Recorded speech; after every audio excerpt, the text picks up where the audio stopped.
Hey guys, this is Hamon, and welcome back to Bytesize, the show where I review games that I've taken interest in. They have to be old, they have to be new, they just have to be something I'm interested in. And today, I'm going to be talking about Homestead Arcana. The game... okay, I'm just going to say it like this. It feels incomplete, while also being complete. So, yeah. Like, this is what they intended for the game, but it feels like this is the game preview version. Like, there is so much potential to fix and all that, but this is what they came out with and all that. Like, I really feel like they could have put this up as the game preview version and let people tell them how they could improve it and all that first, you know, before fully releasing it, and then go back, tweak it, and then release it as the full package. But this is what we got. So the story, from what I could tell, is that you're a young witch that has taken the final steps to becoming a homestead witch, and thus you go through this trial with this talking cat to become a witch, all while you're next to what is called the miasma, which has taken over most of the world, I guess, and it's only thanks to this special tree that your area hasn't been covered in it. You're forced to venture into the miasma and discover that you can restore the land with the same tree by growing it within the miasma, I guess. You find out all kinds of stuff as you continue on, obviously, but that's mostly what it is. You're a witch trying to survive in the wild and have to travel to the miasma every now and then. So, just to get on with it, the graphics looks really nice. I like the aesthetic that they're going for.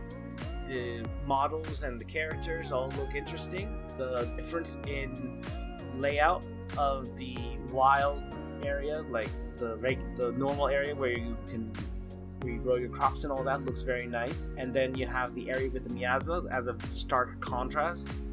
It's not dead, but it's vastly changed because of it. It's definitely not anything you would expect when you enter it. The only problem is only one other actual character you talk to, and there should be another one I probably will be seeing if I continue on through the miasma and get to a certain point. But you just get a little glimpse of them every now and then. But right now there's only one other character you talk to, and that's kind of boring because it's like they come in only during the mornings.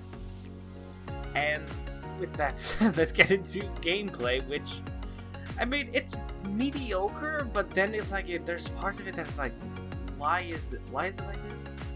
It's a farming thing for a good portion of it, because as a witch, I guess, or whatever you're trying to be, you have to collect ingredients in order to make stuff that will help you live life on the homestead, such as potions or food and all kinds of stuff. And you can grow some of this stuff in the farmland that you have, and you can probably find some of the resources out in the wild. However, the problem arises with the planting itself. They all have a circle when you're going to plant them that tells you how much space you got. Now, my issue with that is that I kind of wish that they had different sizes of circles for the space. Like with the corn, I kind of wish you could have they were a little smaller, because normally you have corn next to each other in more condensed spaces. Say you have an area for the little corn, you have a little part with the tomatoes, you have a part for the cabbage, you have parts for the lavender that you grow, all kinds of stuff. And then there's some resources you can only collect in the wild, such as saffron or the birch bark or crab apples, and I'm not even kidding with that one. Metal clusters, all of them grow on plants that you have to go out into the wild to collect. And then there's the miasma. Now, to travel through the miasma, you have to don a plague doctor mask looking thing that has filters in it that allow you to go through, which is actually kind of accurate, because back in the era of the Black Plague, plague doctors would have flowers and such in the mask in order to filter out the bad smells and all that, supposedly. So it kind of makes sense in this one. Now, you can upgrade the mask to allow you to go further and such, but it just was odd to me. And the other thing is that even though you're a witch, you don't really get attack spells or anything. You just go through having spells that can allow you to detect things, allows you to go through the shadows in order to avoid detection. It's interesting. in that aspect. But I just feel like it would have been nice to have at least one like a defense magic or an attack magic, in case you can't avoid contact or anything. Like a shield magic, or just a quick attack spell. Nothing serious. Like, doesn't even have to take up the spell slot that you use for the detect or shadow magic. Just, something that you can quickly press, and if you time it right, and stun the enemy for a bit. That kind of thing would be very interesting. But we got it. We got what we got. And I would just say, if you want to check it out, I guess you can. The game is on Xbox Game Pass for free as long as you're a subscriber. Otherwise, it is on the following consoles at the price that follows alongside them.